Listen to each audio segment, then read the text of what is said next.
ஹோட்டல திறந்துட்டீங்களா? இவ்ளோ நடந்ததுக்கு அப்புறமும் நீ அது நம்ம உழைச்சதாச்சு. பொழைக்க 1000 வழி இருக்குடா. பொழைக்கிறதே முக்கியம்னா அந்த கடையை வேற இடத்துல வச்சு நடத்த தெரியாதா? இது வெறும் கடை இல்ல ஆச்சு, ஸ்கொயர் ஃபீட் கணக்கு பாக்குறதுக்கு. அதுக்கு இல்லடா, திரும்ப போய் அவர்கிட்டயே தொலைச்ச இடத்துல தான் தேடணும் ஆச்சு. ஏன் அவர் மட்டும் தான் தொலைச்ச இடத்துல தேடுவாரா? நாங்களும் தான். 4 பசங்க திரும்ப நாயுடு கடையை திறந்துட்டாங்கன்னா டோட்டல் மார்க்கெட் திரும்பி பார்க்கும்ல. இல்லடா, நமக்கு என்ன உரிமை நாய் இருக்கு? மாதிரி அடிச்சு 4 மூலையில போடவும் நீ நாயுடுக்கு உரிமை இருக்கா? வலினா என்ன, ரத்தம்னா என்ன, கண்ணீர்னா என்ன நல்லா காமிச்சிட்டான் ஆச்சு.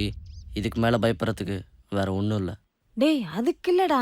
நாங்க என்ன தப்பனோம்? இதோ இந்த பொண்ணு என்ன தப்புனுச்சு? நாங்க போனதுக்கு அப்புறம் இந்த மார்க்கெட்ல கால் வைக்க முடியாத நிலைமை கூட நடுத்தர கொண்டாண்டானுங்களே. பார்த்துட்டு சும்மா இருக்க சொல்றியாச்சு? இல்லடா, அதுக்காக போய் எதுவும் இல்லாதவனை எல்லாம் இருக்கிறவன் என்ன வேணாலும் செய்யலாம்னு நினைக்கிறான்ல, அதை உடைக்கணும். திருப்பி அடிக்க நாங்கள் பெரிய பசங்க இல்லாச்சு.